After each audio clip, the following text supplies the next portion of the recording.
Everyone. We are so excited about this evening. As you can see, we have some great panelists this afternoon. My name is Nicole Ward, and I manage the Multicultural Leadership Academy at the Latino Policy Forum.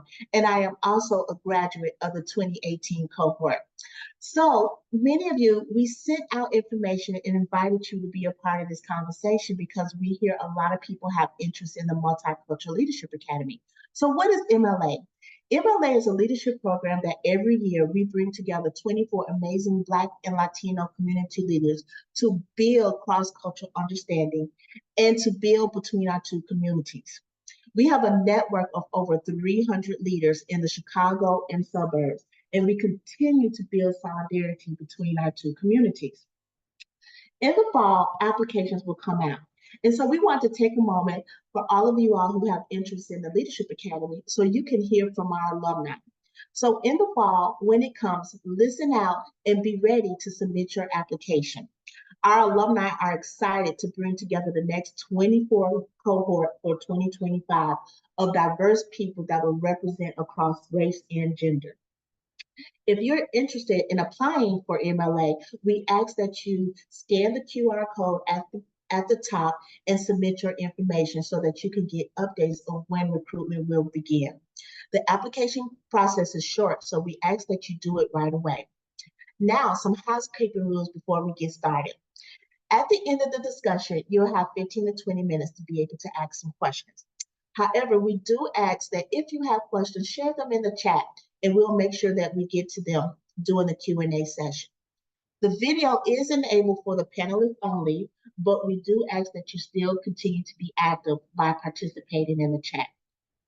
We did have a presenter, Mr. Paul, that was supposed to be here today, but unfortunately, he's not able to be here. But we do welcome Cory Stevenson and Mr. Jose Alvarez as a part of the panel for tonight. And with that being said, I'd love to go ahead and spend most of the time with the discussion. And so I will pass it on to our moderator, Mr. Jones. Mr. Timothy Jones. Thank you, Nicole. Really appreciate you and the Latino Policy Forum putting this together tonight. We love Miss Sylvia. We love everything that embodies the mission of Latino Policy Forum.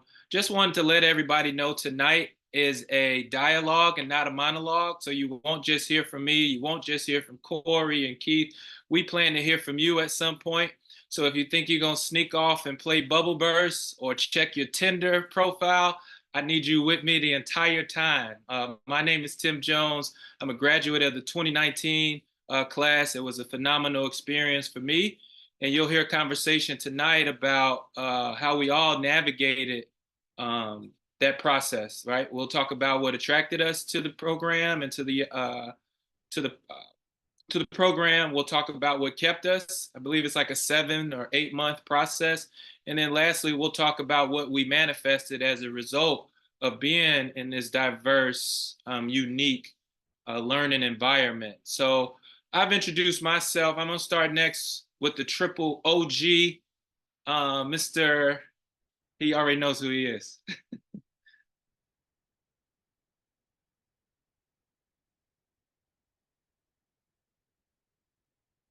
Hello, forgive me. Jose Alvarez. I'm from the original class of 2009 when it was previously known as the Latino Leadership Academy, and I am so honored to be working since the Latino Policy Forum started the MLA back in 2017, being part of it, and just so excited for the work that is going on between the Black and Brown communities. I'm a grant administrator for the town of Cicero. I've been here, my gosh, over 15 years. And also my wife and I, we own a small Montessori school in the village of North Riverside. And so I will pass it off to my very good friend, Cory. Hey everyone, my name is Cory Stevenson. I'm from cohort 2018. I'm a designer and currently work at the American Library Association as their manager of community engagement. I help run a collaborative called Open Architecture Chicago. I'm truly pleased and happy to be here. I don't know where my last 5 years of work since 2018 will actually be without the MLA. So I look forward to diving more into that, and I will pass it on to Marcus. Thanks, Cory. Good evening, everybody. My name is Marcus Samuel. I'm a impact coordinator at the Chicago Community Trust on the Building Collective Power strategy team, which is part of the community impact department at the trust, the grant-making arm of the trust. I was a part of the 2023 cohort of MLA, and we dubbed ourselves the Fire Pit Crew. I don't know if any of the other cohorts have any creative names that may just be unique to us. Experience with MLA was a great experience of just and then creating lifelong bonds with people from just varied and different backgrounds and friendships as well. And just even now getting to connect with folks that are interested and just with LPF again through talking to you all today is just awesome and very exciting for me. And I will pass it to Brother Keith. Thank you, Brother Marcus. My name is Keith Lewis. I serve as the Senior Director of the Office of Community Collaboration at UIC, University of Illinois Chicago, where I oversee the Neighborhood Center Initiative. I'm part of the inaugural, the other sort of OG, inaugural MLA class 2017. And it was just a very enriching experience. And I look forward to being able to share some of those nuggets, some of those jewels from it. Thanks for sharing, everybody. So we're going to jump right in and just talk about this idea of what attracted you to the Multicultural Leadership Academy. We were preparing for this yesterday, and I remember hearing Keith says that he just enjoys and loves leadership development or professional development. So Keith, what was it about this particular program that attracted you and aligned with your passion and values? Well, I think it sort of just was part of my pathway. And in that I started off working in Little Village, at the time it was called Little Village Community Development Corporation, which is now in Lasse, and I was director of a AmeriCorps program. I was the only Black person, working at a predominantly, in a predominantly Mexican immigrant neighborhood. And that was sort of my first kind of entry point into really thinking more about, and I'm originally from Michigan, and I was just to Chicago maybe about 2 years at that point, 2 or 3 years. And so I learned more about, some of the segregation, particularly between North and South Lawndale, aka Little Village. And that just sort of ignited me about trying to understand that and think about ways to bridge and do bridge building work. And so from that, after the funding sort of ran out for the AmeriCorps program, I then became Vice Prevention Coordinator, and again began to think about ways of where those similarities were across both communities. And so I did that for a little bit, and then sort of fast forward, I went to DePaul University with part of the Egan Urban Center and worked on a Black and Brown initiative with several different community organizations that were primarily on the Southwest side. And so from that, those experiences was just something I really saw about the possibility. And when MLA formed at the time, I was at United Way. And I just felt it was sort of par for the course based off my kind of lived and experience, both through work and personal life. I do that work in Little Village. I develop close relationships with, friends that were natives, to the community. And so I just think that was when I learned about MLA, this is where I felt like where I needed to be, to connect with other like-minded folks, but also sort of grow in my analysis. And so that's what led me to it. Thanks for sharing that, Keith. Now, Jose, the format for the program was a little different when you started. Can you talk about the format when you started and why that fit your leadership development for that time period? Well, I think it's very diverse, and I really enjoyed it when we did it originally, because we had so many people from different working through the social service providers, but it was just so diverse, and it was really awesome because we had people from Chicago, people from the suburbs, and everybody working together. But when we got together in 2017 with the MLA, that's when I really started really seeing some really good things, because I think it's so important for the Black and Brown communities to come together and work together and see the benefits and how we can add to each other's work. And so every year when I'm seeing the cohorts and what develops and going through the process of the selection committee, and then at the end of the year coming together and seeing these groups of Black and Brown folks just working together, because you know, there is a lot of history between our communities, and it's not the best. So when we're working to do this, I think it's just so meaningful and so important. And then you're doing it in a way that you're developing your not only the working together, but you're developing the leadership. And so in that way, I think it's just really yeah, it's truly beneficial. Thank you, Jose. I'm gonna shoot up to you, Marcus, and just same question, but what passion or value that you hold that you found out about MLA and it was the same, and it was just kind of like this marriage? So any passion or value that you have in particular that was matched when you read about it, saw the tweet, whatever, how you found out about it? Yeah, thanks, Tim.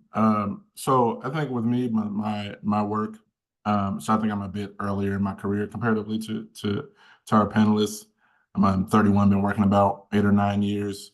I think my work, regardless of what I've been doing, has always been centered around like wanting to, around like system change and wanting to improve the world for Black and Brown folks. So I think just being with like-minded individuals in a capacity or in a setting that will ultimately work to increase that capacity to bring about that change within our work and personal lives was important to me. You know, so I got recommended to apply for it at a prior job, working at the Shriver Center on Poverty Law. I was like, oh, you know, I'll give it a shot. A friend of mine, Paloma Arroyo, went through the cohort in 2019. So Tim, and I'm sure you know her well. She talked about the panel, and when she saw I was on, she was like, "Oh, I know Tim. I love Tim." Yeah, she owed me $16.38 when you see her. I'll text her. I'll have to talk to her. But yeah, no, Paloma, you know, went through it, and you know, she highly recommended it. And I think for me, like at this juncture in my career, like wanting to work to be a leader, I think an opportunity like this was important. And ultimately fit in with change jobs right at the beginning of the cohort, working at the Chicago Community Trust. So a different way sort of bring about that change via philanthropy. So sort of a perfect fit, as well as where that is concerned, as I went through the cohort last year, so the prior cohort to this one is currently going on. But yeah, hopefully that answered your question. Very helpful. Cory, I know you have and hold a host of values, you and your family, your brother, but what were the values and passions that you have that you saw MLA and it was like, oh, okay, I can lock arms with this organization? Yeah, for me, you know, I always think about different pillars that the program holds, and for me, the two that are dearest for me is one, like unlike some other leadership programs, I think we have a spiritual arm or a esoteric arm in terms of leadership when we're talking about leadership from a different perspective and honoring our own perspectives around that subject matter. So I think that would be something that you won't necessarily see in other programs. Also, for me as a designer and an artist, I hold that as a pillar for the program. So a lot of times when we're thinking about the future, we don't necessarily give weight to what builds culture, and I think arts is one of them. So that's what guided me to the program. I was actually kind of a restart. I was a designer, and then I was teaching full time, and then they cut my program. So this was a good opportunity to reestablish my network. Reestablish my network in the community. So yeah. No, thank y'all for sharing that. I mentioned yesterday as we were preparing for our audience today, I don't know how long MLA has been doing it, but that first session that you have with your cohort is at the Field Museum. And me, selfishly, when I saw this opportunity to be developed and to intersect with the Latino community, I was just like, selfishly, now I can build my base and my relationships with brown people. Because the vision that I have for the city, it always included brown people. In my language, in my writing, I was like, whatever we're doing is for Black and brown people. And I remember sitting in that room and realizing that I didn't have any contacts in my phone of meaningful relationships in my phone. Anybody that I could text or call and talk about the issues with from the brown community. And I was just like, that's why I'm here. Selfishly, that's why I'm here, to grow not just my relationship, but to grow my network. I don't think you can have a network in the city of Chicago and it not include the Latino community. I worked in North Lawndale, Keith, and it's everything. And we know how our country is changing. Those relationships need to be meaningful. They need to be authentic. And I think MLA sets us up for the future. It helps us see our future self. Anybody want to amen that and jump on that for me? Amen. Man, Yeah, hallelujah. Go ahead and start, Keith, and I'll Amen. get back in at some point. Yeah. Okay, and we're taking an offering at 6:52, so we'll have another QR code. No, thank you for talking about and sharing what attracted you to MLA. I'm a big retention person, right? I'm not a fan of just, one time and it's enough, right? One time isn't enough. And so tell me about what kept you through the program. I think it crosses over into the winter months. So there's a challenge in being up for the commute. There's a challenge in just being open and honest. Cory, you talked about how this is just there's spiritually something different with MLA than any other leadership development program that I went to. So what kept you through the entire process, continuing to show up, Cory? So honestly, I think it's really the workshops and the connections that you have. So I think one, it's acknowledging that all your cohort members might be coming in with different connections to the Black and brown community, honoring that. But as you go through, I heard Tim and Marcus and everyone mention the first retreat, and that kind of passage when you first come over at the Field Museum.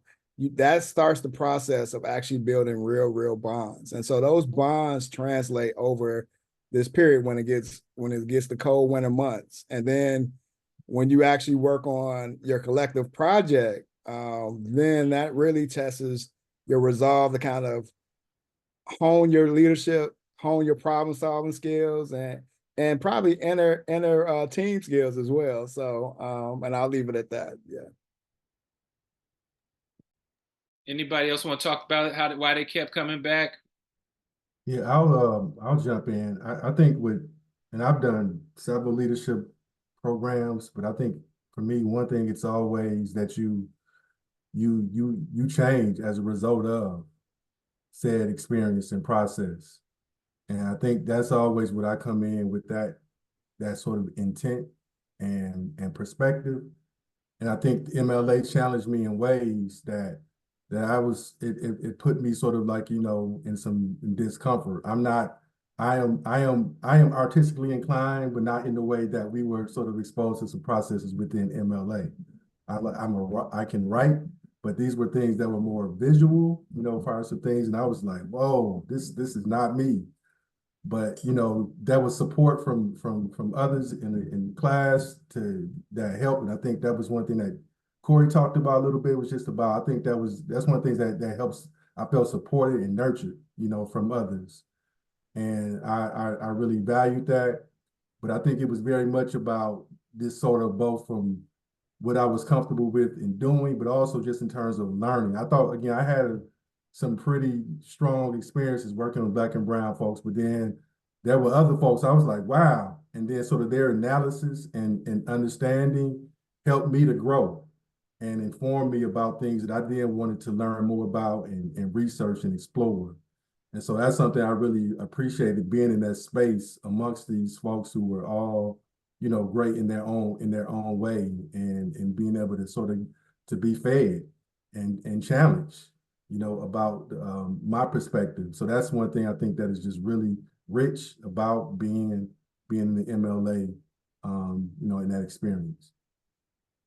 Yeah, thank you, Keith. And for anybody who may not understand the question about, you know, what kept you coming back, considering we live in this culture and our ability to opt out, to cancel people at the drop of a moment, you know, that's why that question is so important, because these people can drop out and go do something else anytime they want to. But anybody that went through this, it was a process that they had to endure. And would love to know, Jose, what kept you moving through the process? Well, I think it goes to what has been stated earlier, right? When we first go to the Field Museum, and then you see these groups of people coming together, and there's a little bit of conversation, but at the end of it, through going through the whole process and going through at the end, and we're doing the celebration, and everybody coming together, and you see the cohesion within the groups, and then the relationships, right? Like with Keith.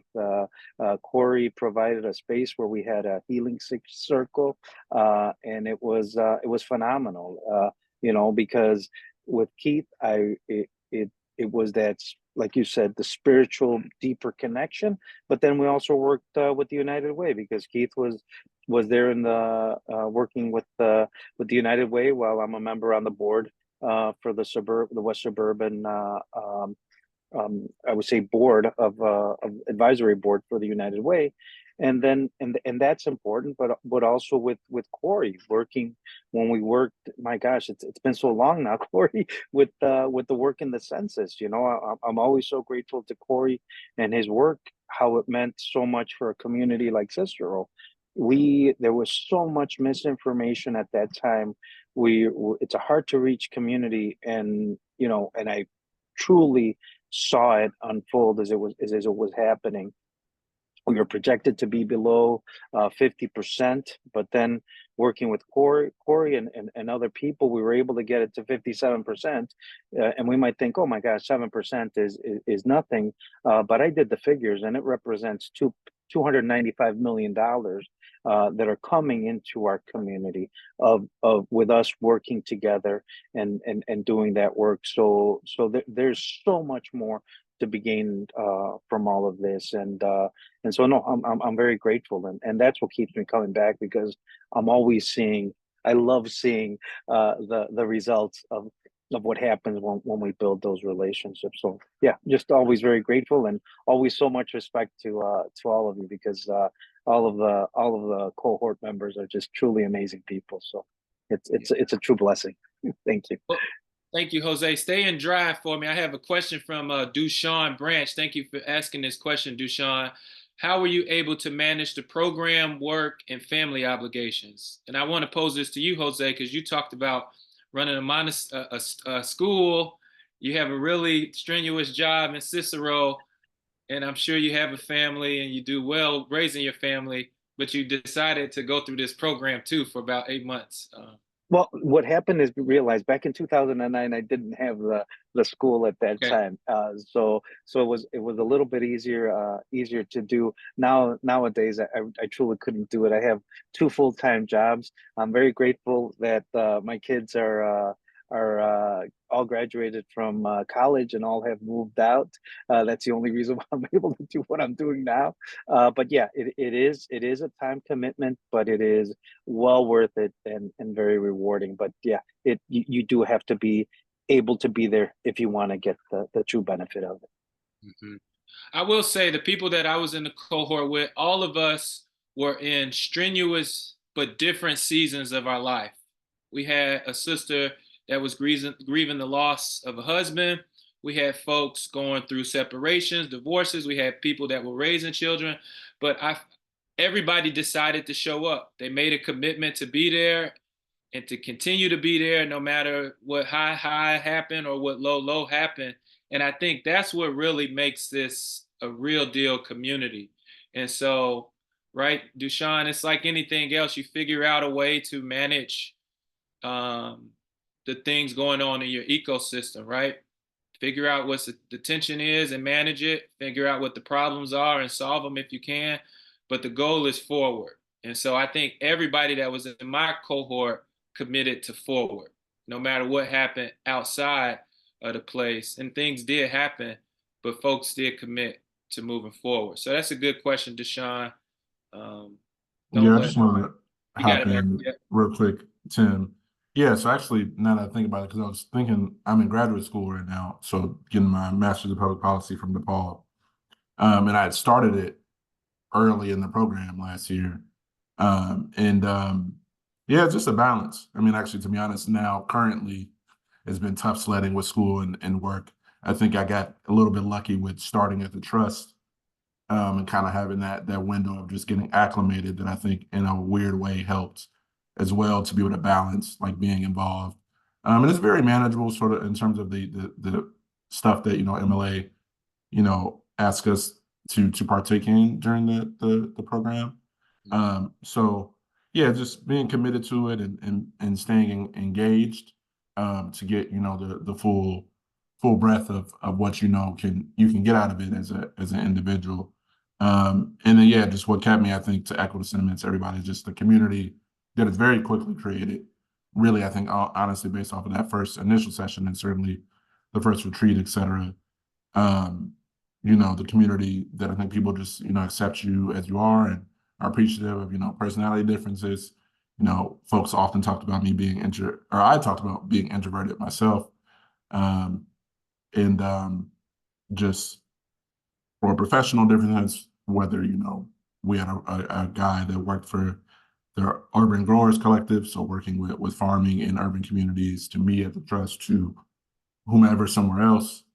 And of course, the racial and ethnic differences. So just the community that kept me coming back and keeps me involved now. Brother Tim, I just want to interject because I just want to make sure that also, representing full scope, because it's not all daisies and roses. It certainly wasn't, right? I think when you have any group of folks within a team dynamic and who are all leaders in their own right, you're going to have some friction. And we had that too, right? So I just want to be honest about that and real about that, because I think that is also part of the experience. And I think that's something that Cory had, alluded to. That's also part about that leadership development and learning how to navigate through those situations and through those dynamics. Because you always have those, I think, people who may not pull their weight, who just having differing views. And then how do you work through that? And so that was definitely some things that we were challenged with, because I know that, I felt like at some point we was about to break, right, within our sort of smaller group process. And but we worked through it. And so I just think that is, again, where that's a sort of a skill. There's a certain resiliency, certain things, that you get from that, as well, which I think are important, because we're talking about here in the context of Chicago and working through these sort of geopolitical and community dynamics. Like, you got to have, this is part of that sort of training ground or ground to help both building your community, but also building that fortitude to work through some of those situations. Thank you. Thank you for sharing that, Keith. I have a question that I may give to Nicole ultimately, but I want to see if any of the gentlemen on the panel could answer, because I can't remember that well. What does a typical week look like participating in this program? I do remember that there wasn't any take home, right? We got our butts kicked while we were in session. And then towards the end for the group project, there was some take home work. I don't think I left each session with work to do, but I'll let anybody else jump in. What does a typical week look like participating in this program? Yeah, so I would say, like, you all meet quarterly in person, but in between quarterly, you might get some type of reading or some type of preparation for in-person session. And really, what a lot of the panelists have been saying is you get out of it what you bring to it. I'm actually looking at all of my documentation from the program right now. So, and I would say that the benefit of it is, as a designer and doing systems change, like Marcus was talking about, I'm always trying to look at how do I build connection with the community. So I'm always reviewing some of what I've learned at MLA, some of the tactics I've learned from my cohort members, some of the tactics I've learned from, like, you can call them OGs and stuff like that, but other cohort that came before me, and after. So, like, I'm always reviewing that material. And I think that was part of the process that someone stated earlier. I think it was Keith who said, like, this changes you and it gives you tools that you kind of take with you when you do your work moving forward. And you always go back to it and see, like, how you changed and how, since you've engaged with some of that information. Thank you. Thanks for sharing, guys.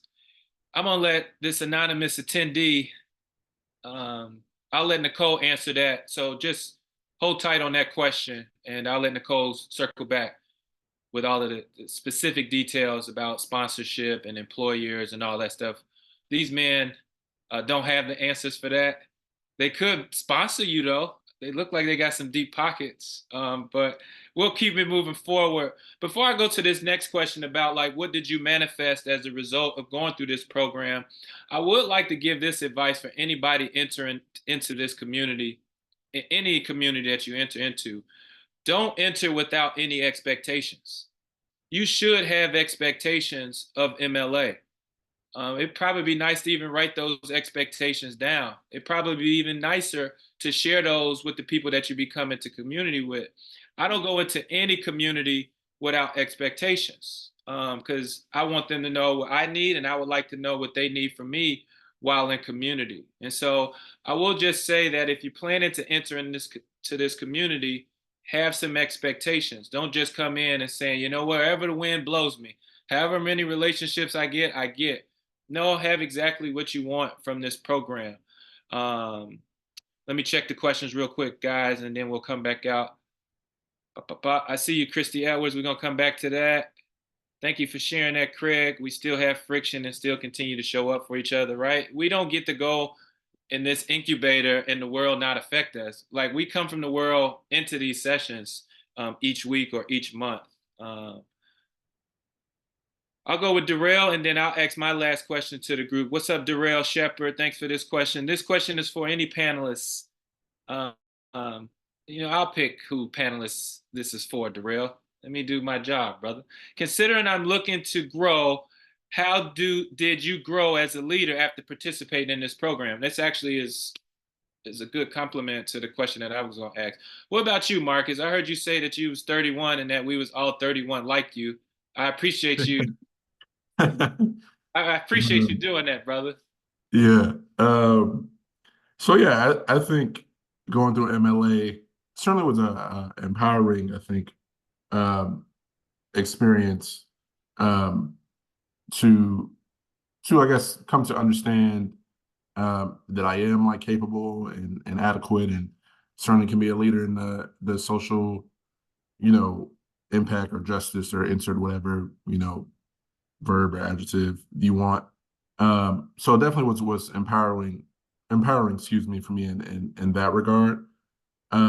I think, like, since then, I think it's still a process to work to engage with folks and a part of the cohort and continue perhaps, some of the projects we're doing and stuff. And, because just life and work and et cetera, gets in the way. So that's still an ongoing process, certainly. But I think it's definitely, influenced how I've hoped to utilize my career, along with just, other things in my life as well. And I think just what I've learned from folks, like being able to take that into working at the trust, the Chicago Community Trust. I feel like folks probably called that at the beginning, but it's a community foundation. here in Chicago. I feel like I'm losing my train of thought now. So just empowering, I think, in terms of being with the different folks from different varied ages and level of career, as well as just gaining knowledge from those folks as well to take it into my work and think about, where I want to go work-wise and even personally as well. Yeah, thank you for sharing that, Marcus. I think if you have any plans to grow and to develop and lead in the city of Chicago, if you don't have a network that reaches across generations, across cultures, and across business sectors, you plan yourself. And that's what MLA does. It gives you the opportunity to expand your network across generations, right? I think Paloma was like a 20-something-year-old when I met her. And of course, across cultures, because that's what this whole model is about. And then to the business sector point, you want to make sure that you have a melting pot of a network, because when it comes down, to run for office, to raise capital, to cascade a message that you have, you want to make sure that it reaches across those three different areas. So I would say that that's what going through the program strengthened in my leadership. How about you, Jose? Well, it's been very helpful because I think what happens sometimes is we're faced with adversity, and it's always so important that we have the network that we can reach out to people and somebody that can help us. So I've been in certain situations where I can reach out from somebody from my cohort, and then still working together in the community, whether the people are working here. And it's really, for me, it's been really nice because I've seen some of the people that attended the cohort after me now become executive directors of nonprofits in the town, with me and just seeing how I can support that. I think for people that are interested in politics and being part of that process, which is so important in our communities. I know Sol Flores right now. She was in part of our cohort back in 2009. Now she's working for the governor as oh my gosh, I forget the position she has, but it's a significant position. And so we have other leaders who are trustees of communities out here in the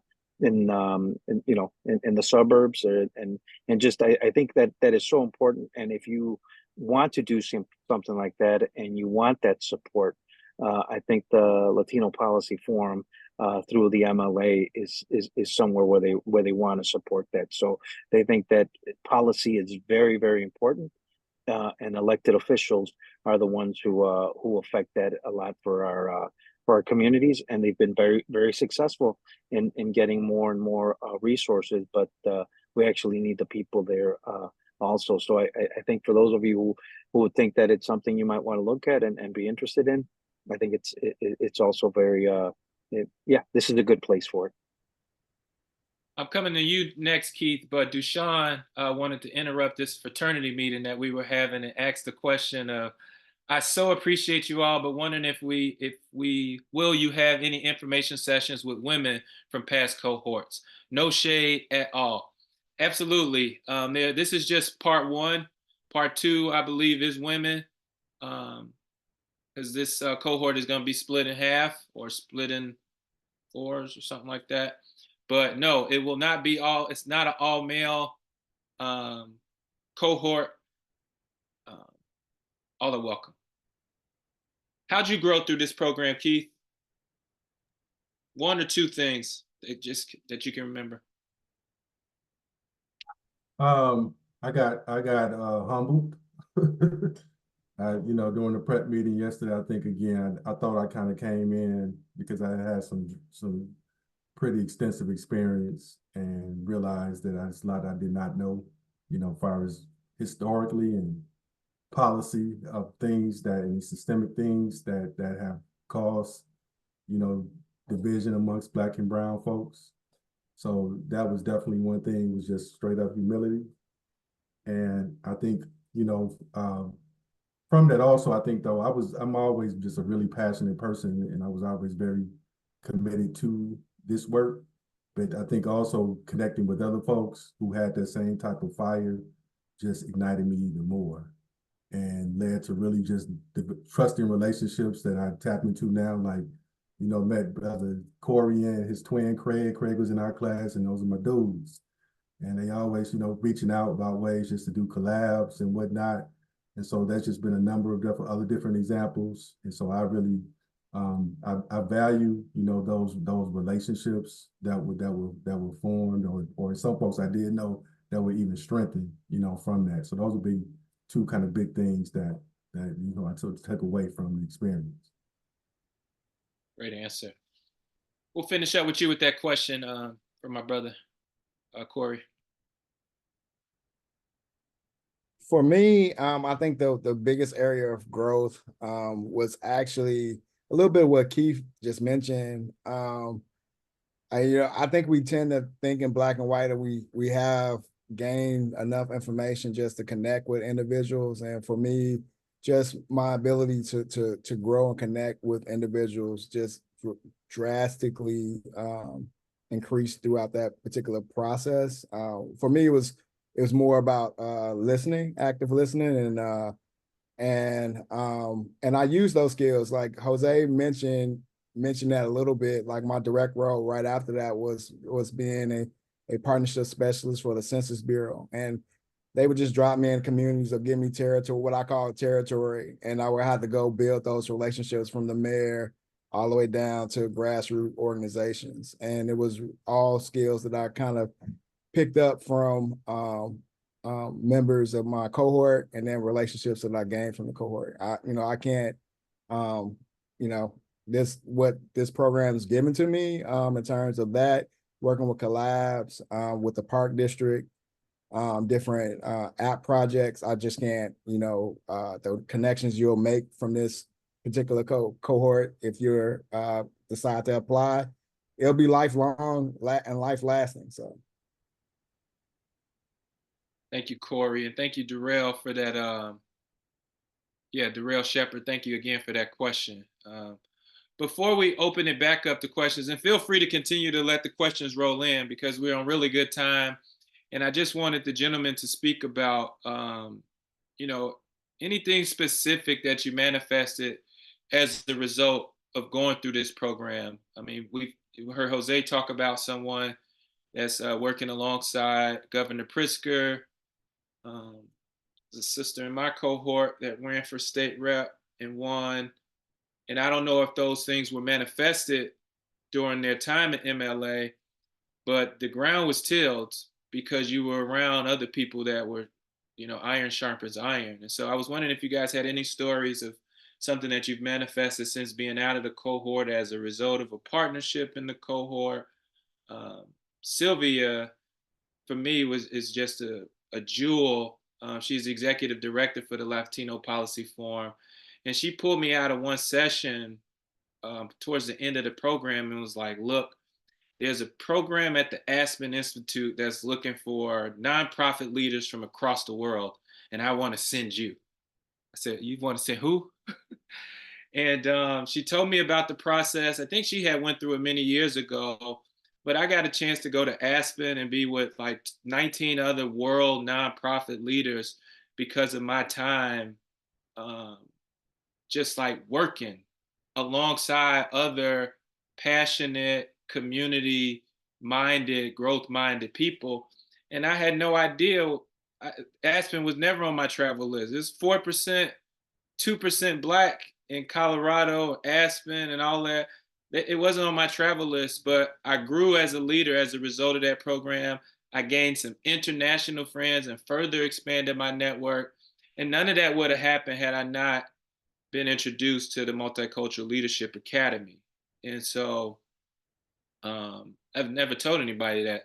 She didn't tell me not to tell people, but it was just something that I wanted to keep between Sylvia and I because I knew that it was a benefit of the relationship. So any stories like that, brothers, before we close out? And thank you for everything that you shared so far. It's been helpful to hear. Yeah, I would say that I'm not on that level, Brother Tim, but I'll just keep it on a local. But I really appreciated this is that. So I'm also outside of my work at UIC. I'm a practitioner with Truth, Racial Healing, and Transformation. And Latino Policy Forum had received the Healing Illinois grant, and Nicole had reached out to me and a couple others just to create some space for having healing circles with some of the particularly men, male alumni, those who identify. I think Jose was a part of one of those. And that was just for me was a really treasured experience because that's another thing that I'm just really passionate about, about us kind of coming to sort of unclothe and be authentic and true and being able to just do that with some folks who are part of the MLA community was just something I think was a real special experience. I think we did about three circles, 3 or 4. And that was just a thing again. I think Craig and Cory were connected to that as well. So it was just something that just because of that, being part of the MLA family and network, and able, to be able to do that type of work about 2 or 3 years ago. And so that was just something I think was just really, really special and, for me. Yeah, I think honestly, just friendships and just I think lifelong bonds just created by being a part of the cohort. And working to continue to, I guess me being the most recently graduated, working to foster and build those. I think, yeah, just having gone to the cohort, just continuing to influence how I want to approach my career, particularly if I stay within the philanthropic space.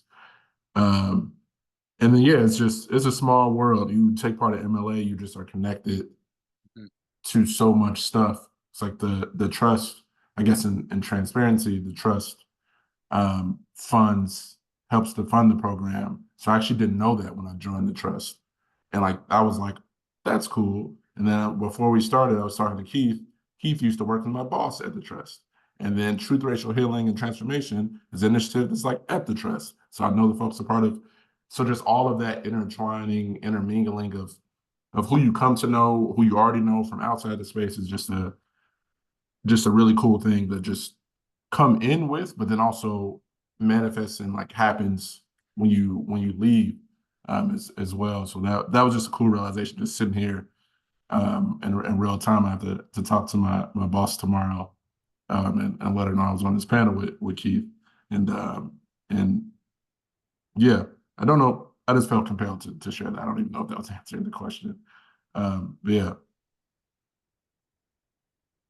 I'm gonna pivot just for the sake of time real quick, Cory, because I think you can talk about this and possibly Jose, all of y'all can, but can you talk about the facilitators that are part of this program and just shout them out by name?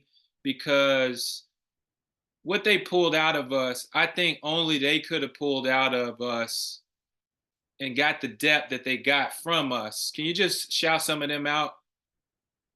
Yeah, so and I apologize for last names because I think right now we're on first name basis, but I do know Dr. Troy Harden and Richard, Sharita, and you all can call out their last names. I'm a first name person. But some of the so this program will test you, but these are world-class trainers that will walk you through every step of the way of every workshop that you actually participate in.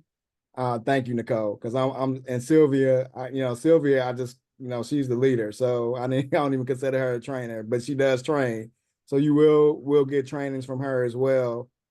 But specifically during the good moments, they'll be your champions, and during some of those hard moments, they'll be your champions as well. And they're some are PhDs. I think 2 of them are PhDs or 3, and just to have a world of knowledge, a lifetime or 2 or 3 lifetimes of doing this particular work. And I just think you really need to be touched by them if you get the opportunity.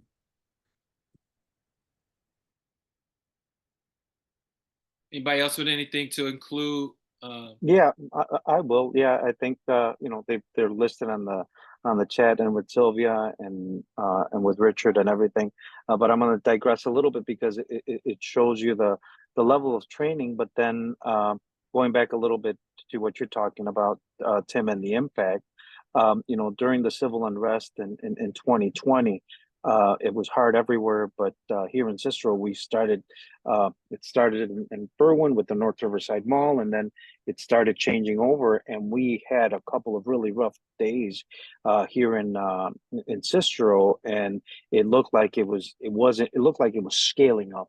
And so I reached out to Sylvia and I said, "Hey, Sylvia, we're seeing some stuff on social media. What's going on?" And she, I guess she reached out to the people that she had to reach out to, and then the next day, thank God, things finally came down a little bit. So it's that type of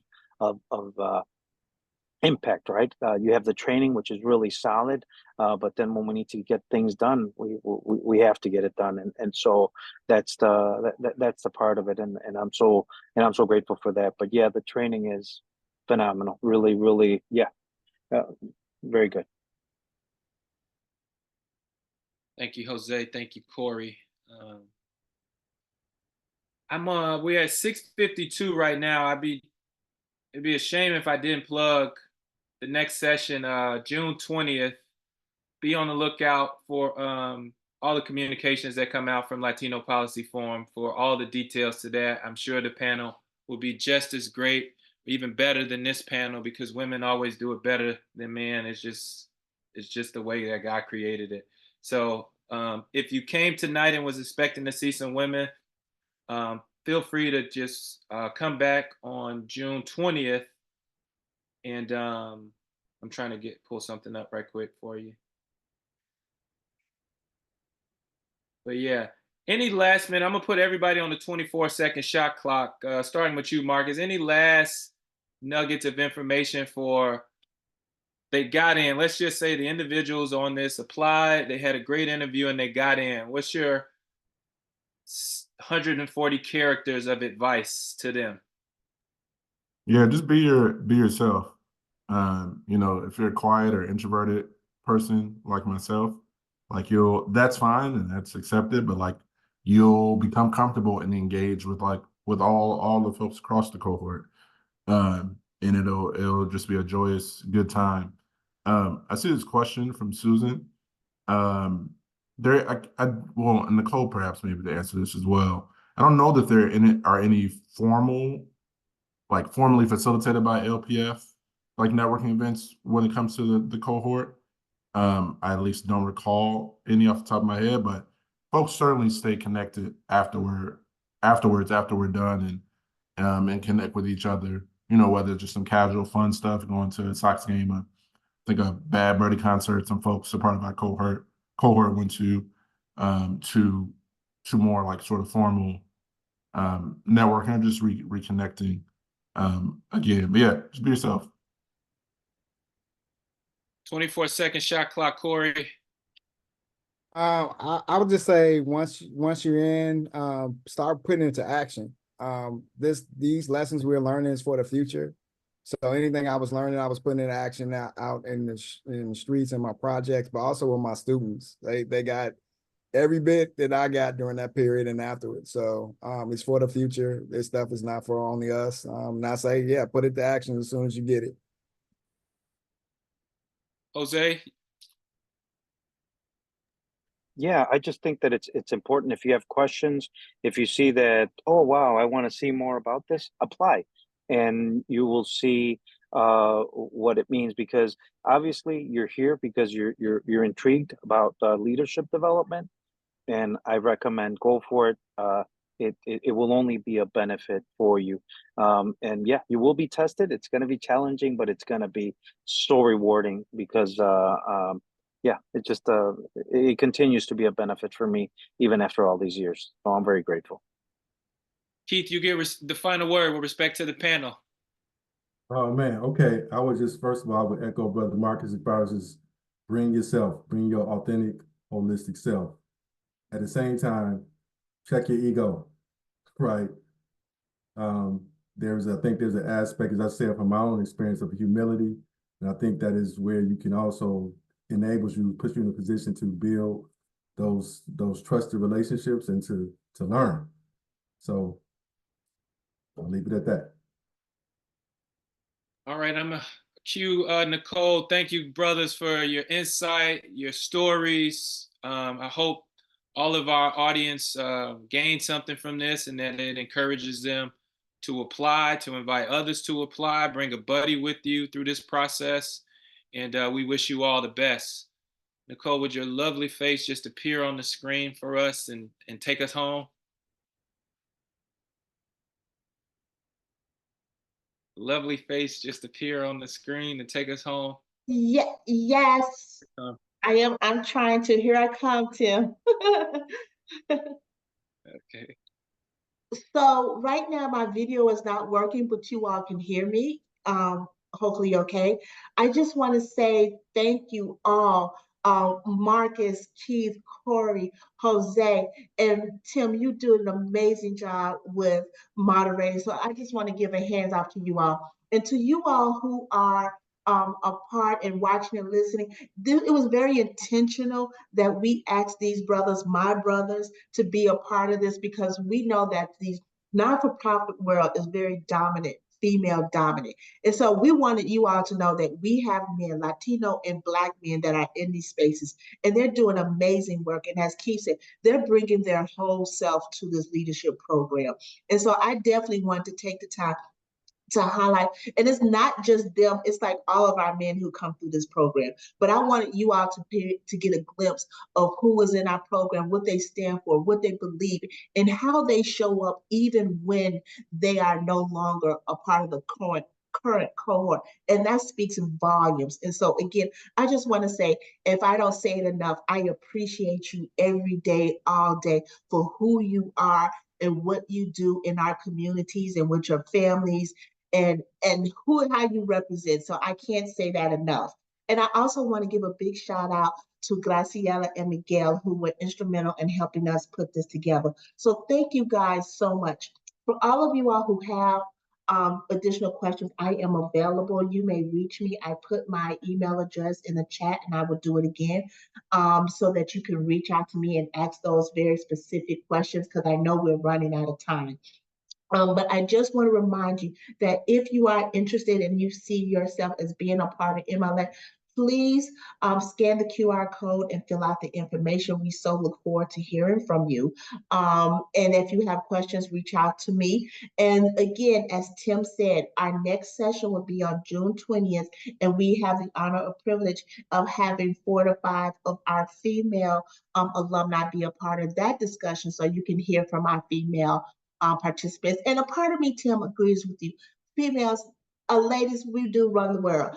So come and listen to us talk. But in the meantime, I thank you all so much for taking the time out on this evening at 6 o'clock to be a part of this discussion. And we so look forward to hearing from you and hopefully seeing you as a part of the 2025 cohort. And we wish you a good evening and a good night. Thank you so much, Nicole. Thank you, Graciela.